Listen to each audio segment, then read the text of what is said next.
جب یہ نفس الہامہ بن جاتا ہے، ابھی تک تو یہی سنا ہے نا کہ مرشد کی طرف سے الہام آتا ہے کہ یہ نہ کرو وہ نہ کرو. یہ نفس ملہمہ کا مطلب اور آگے جائے نا روحانیت میں، تو یہ ہے کہ یہ کائنات میں کیا سرگوشیاں ہو رہی ہیں. جیسے علامہ اقبال نے فرمایا، خدا اگر دل فطرت شناس دے تجھ کو، سکوت لالہ و گل سے کلام پیدا کر.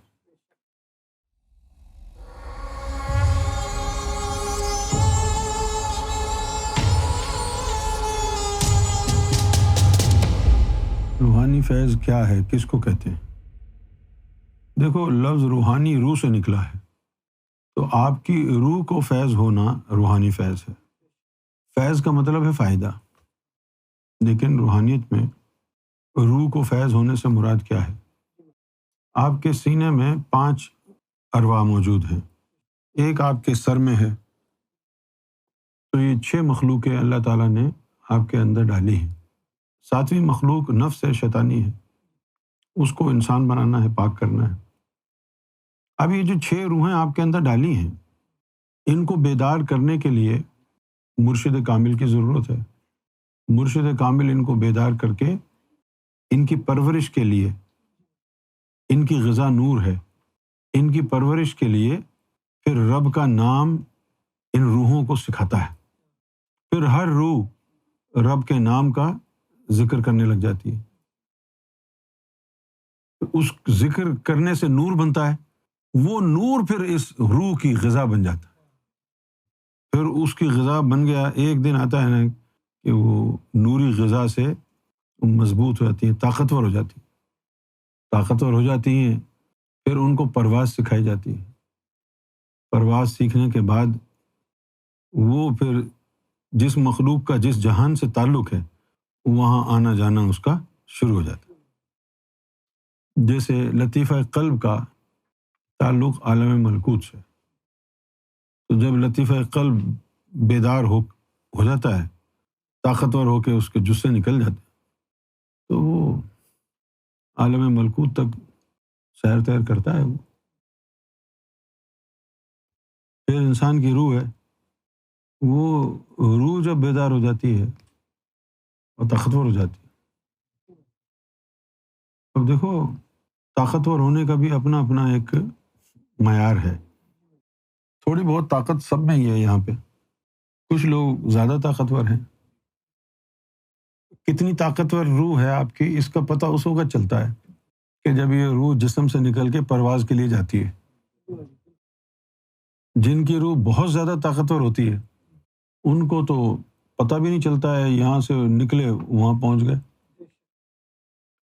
پہلی دفعہ جب روح نکلتی ہے جسم سے، تو وہ ایسا ہی ہوتا ہے جیسے آدمی مرنے کے وقت ہوتا ہے.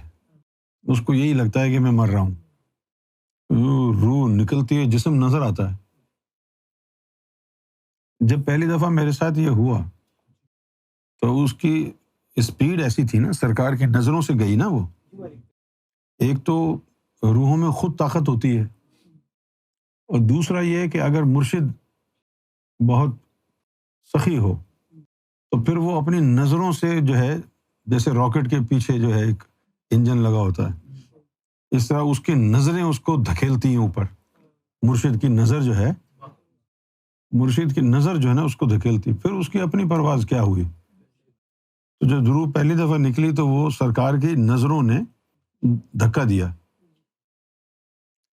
تو روح اتنی اسپیڈ سے گئی کہ فریکشن سے چنگاریاں نکلی. تو میں یہ سمجھا کہ شاید مجھ پر عذاب ہو رہا ہے، کوئی مار رہا ہے. لیکن مجھے نظر بھی آ رہا تھا، یوں جیسے بجلی چمکتی ہے تو ایک لائٹ کی یوں لکیر سی نظر آتی ہے نا، اسی طرح جب روح جاتی ہے نا تو سامنے جس راستے سے اس کو گزرنا ہے، اسی طرح لٹ اپ وہ راستہ اس روح کو نظر آتا ہے. بس فرق صرف اتنا ہے کہ جب وہ جائے گی نا تو اس کو، بندے کو اپنی ساری توجہ اس لائٹ والی لکیر پر رکھنی ہوگی. وہ ہائی وے ہے، توجہ اس کے اوپر رکھنی ہے تاکہ ادھر ادھر نہ چلی جائے نا. ابھی جیسے آپ کو کہا کہ چلو بھائی آج کی محفل میں سب بیت المعمور جائیں گے، آپ سمجھے یہ تو کھیل ہے. کھیل نہیں ہے۔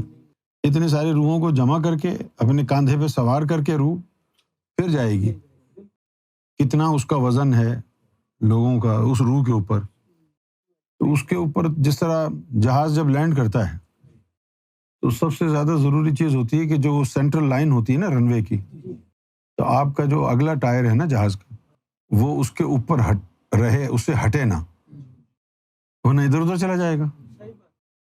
اسی کے اوپر رکھتے ہیں باقاعدہ۔ جب لینڈ کرتے ہیں تو پائلٹ ایسا لگتا ہے جیسے کشتی لڑ رہا ہے، یوں پکڑ کے بیٹھا ہوتا ہے، یوں یوں۔ اسی طرح وہ اس لکیر کے اوپر توجہ رکھنی ہوتی ہے۔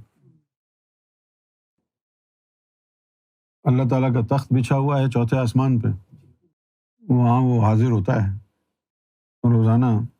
جیسے اب سرکار نے اپنی ڈیوٹی لگائی خود ہی کہ روزانہ درود شریف میں جانا ہے مغرب کے بعد، ہے نا؟ پھر 11 بجے صبح لان میں آ کے نیچے بیٹھنا ہے دم درود والوں کے لیے۔ یہ سرکار کا معمول رہا نا۔ اسی طرح اللہ تعالیٰ کا بھی معمول ہے کہ وہ آتا ہے، وہاں آ کے بیٹھتا ہے، وہ روزانہ کا معمول ہے۔ تو جن کو اجازت ہوتی ہے وہ وہاں جا سکتے ہیں، جو وہاں جا کے اللہ سے مانگ لیں کہ اللہ مجھے یہ چاہیے، ان کو پھر دعا کرنے کی کیا ضرورت ہے؟ تو جو تمہاری روح اس قابل ہو جائے گی تو وہاں پہنچ جائے گی۔ یہ روحانی فیض کی وجہ سے ہوتا ہے، روحوں کو بیدار کرنا، پھر روحوں کو پرواز سکھانا۔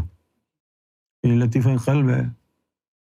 اب یہ لطیفہ قلب جو ہے اس کے تو 3 جزء ہیں نا، قلب سلیم ہے، قلب منیب ہے، قلب شہید ہے۔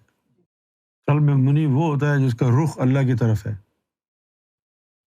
میری روحانی تحقیق یہ کہتی ہے کہ قلب منیب تک اسی کو اللہ تعالیٰ جانے دیتا ہے جس کو ولی بنانا ہو، کیونکہ قلب منیب کا رخ اللہ کی طرف ہے۔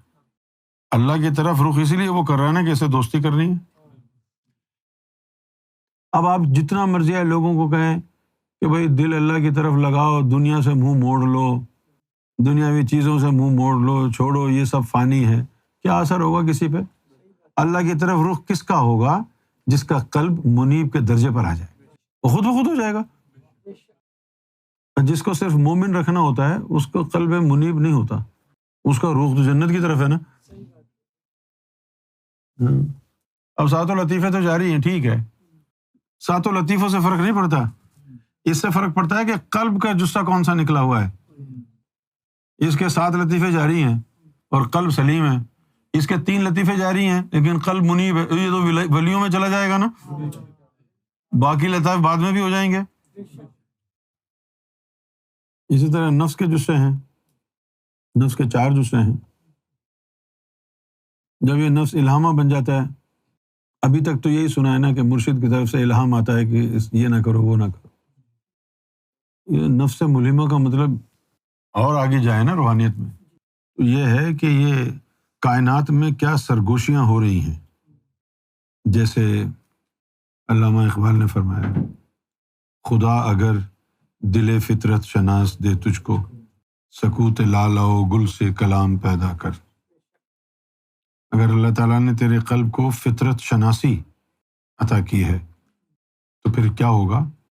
سکوت لالہ و گل سے کلام پیدا کر، کہ یہ جو درخت اور یہ جو پھول پتیاں ہیں، یہ جو خاموش بیٹھے ہیں، ان سے پوچھ کہ ان کے پاس سے کبھی رسول اللہ کا گزر ہوا تھا؟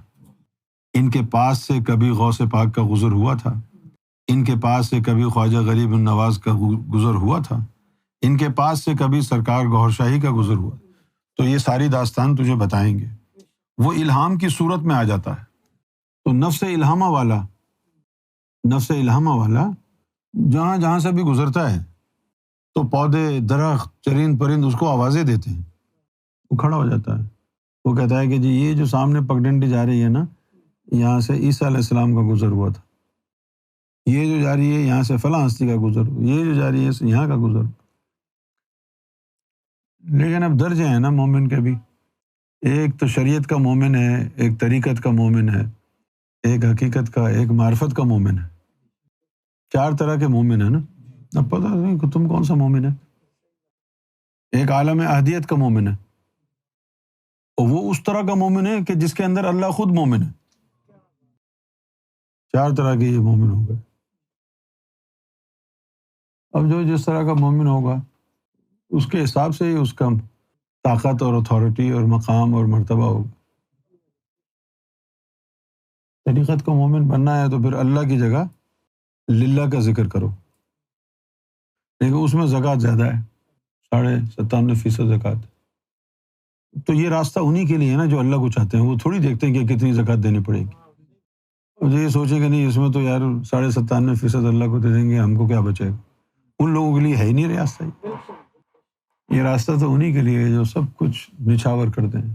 ایک لمحے کے لیے سوچ بھی نہ آئے، سب کچھ نچھاور کرتے ہیں رب کے لیے، پھر اس کے بدلے میں رب کا قرب مل رہا ہے.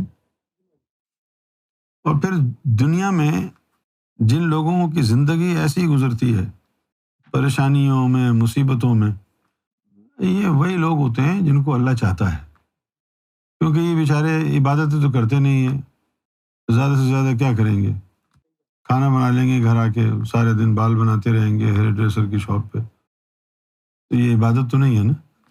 تو پھر اللہ تعالیٰ ان کو جو ہے پریشان رکھتا ہے کہ پریشانی کے عوض ان کے اندر ظرف پیدا کرے، پریشانی دے کے ان کے اوپر رحم کرے.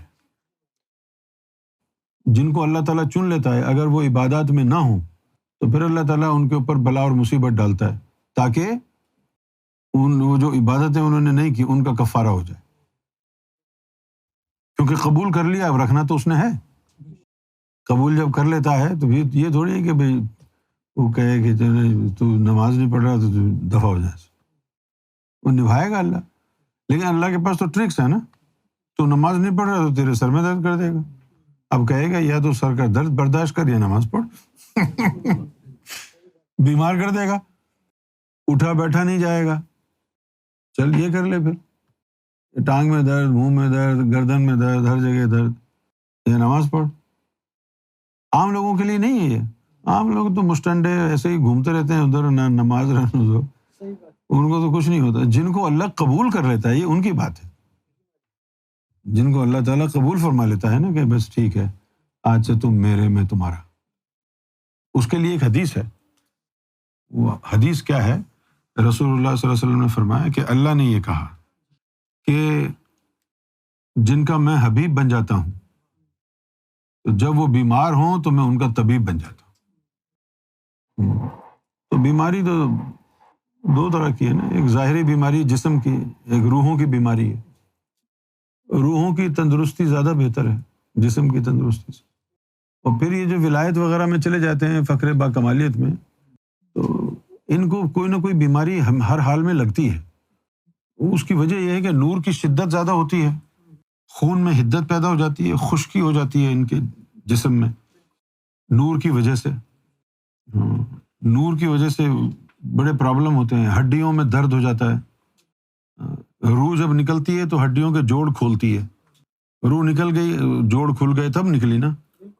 پھر دوبارہ آئی، پھر وہ ہو گیا. تو یہ ان کے جوڑوں میں درد ہو جاتا ہے. ایک دفعہ حضور صلی اللہ علیہ وسلم سے پوچھا، یا رسول اللہ 3 دن کے فاقے کیوں کیے؟ فرمایا کہ ہمارا روزانہ کا معمول ہے اللہ سے ملاقات کرنے کا. روزانہ کا معمول ہے اللہ سے ملاقات کرنے کا. یہ یہاں کی گند بلا کھانا پینا کھاتے ہیں نا تو اس میں نار ہوتی ہے نا. اس سے بچنے کے لیے ہم نے 3 دن کے فاقے اس لیے کیے تاکہ روح کو نکلنے میں پریشانی نہ ہو. اور یہ جو 4 شادیوں کا حکم ہے قرآن میں، یہ بھی سب کے لیے نہیں ہے. یہ خاص مومن کے لیے ہے تاکہ اس کی 4 شادیاں ہوں تو اس کے اندر جو مادہ ہے مردانگی کا وہ غلاظت ہے. اللہ تعالیٰ نے اس کو گندا قطرہ قرار دیا ہے قرآن میں. اس کی 4 بیویاں ہوں گی، 4 شادیاں ہوں گی تو اس کے جو کٹورے ہیں ٹخنوں کے اور اس کے نیز کے وہ خالی ہوں گے نا. وہ خالی ہوں گے تو اس کی روح پرواز کر سکے گی نا. اسی لیے انبیاء کرام نے کنیزیں بنائی تاکہ جسم ان کا اندر سے کمزور ہو، ہڈیوں کا گودا گل جائے، جگر کا پانی خشک ہو جائے.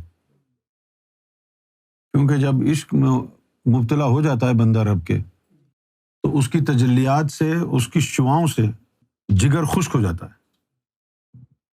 سورہ کوثر کی تشریح سرکار نے کہی، سرکار نے فرمایا کہ لوگ کہتے ہیں کہ یہ جو کوثر ہے یہ حوض کا نام ہے، حوض کوثر، تو لوگ سمجھتے ہیں کہ وہاں کوئی میٹھا پانی بھرا ہوا ہے۔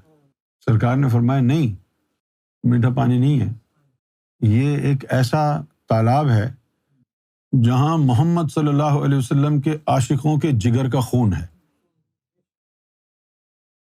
ایک دفعہ نبی پاک صلی اللہ علیہ وسلم نے حضرت ابو بکر کو کہا، رات کے کسی وقت ہم تمہارے گھر آئیں گے، کسی دن۔ اس دن کے بعد ابو بکر صدیق جو تھے وہ اپنے گھر کے باہر استقبال کے لیے کھڑے ہو گئے، اور روزانہ رات کے وقت وہ اپنے گھر کے دروازے کے باہر ساری رات کھڑے رہتے۔ اب 6 مہینہ سال گزر گیا۔ ایک دن حضور کو یاد آیا کہ چلو ابو بکر کے گھر چلتے۔ اب جب گئے تو دیکھا کہ ابو بکر تو دروازے پہ کھڑے۔ تو حضور نے پوچھا کہ لگتا ہے ہمارے آنے کی تمہیں اطلاع مل گئی کہیں سے؟ تو انہوں نے عرض کیا، نہیں یا رسول اللہ، آپ نے ایک مرتبہ ارشاد فرمایا تھا نا کہ آپ میرے غریب خانے پہ تشریف لائیں گے، تو میں تو اسی رات سے روزانہ آپ کا انتظار کرتا ہوں۔ پھر اس واقعے کے بعد جب بھی وہ واپس گھر آتے ابو بکر صدیق، تو ان کا معمول یہ تھا کہ دوزانوں ہو کر بیٹھ جاتے اور حضور کے چہرے کا تصور کرتے۔ تو حضور کے چہرے کا جب تصور کرتے تو ہوک اٹھتی، تو اندر سے ان کے گوشت، دل کا گوشت جلنے کی بو آتی، کہ ظاہری طور پر جیسے اندر گوشت جل رہا ہے۔ اب ان کی یہ چیز دیکھ کے ہم ان کا ادب کرتے ہیں، یہ تو ادب والی بات ہے نا۔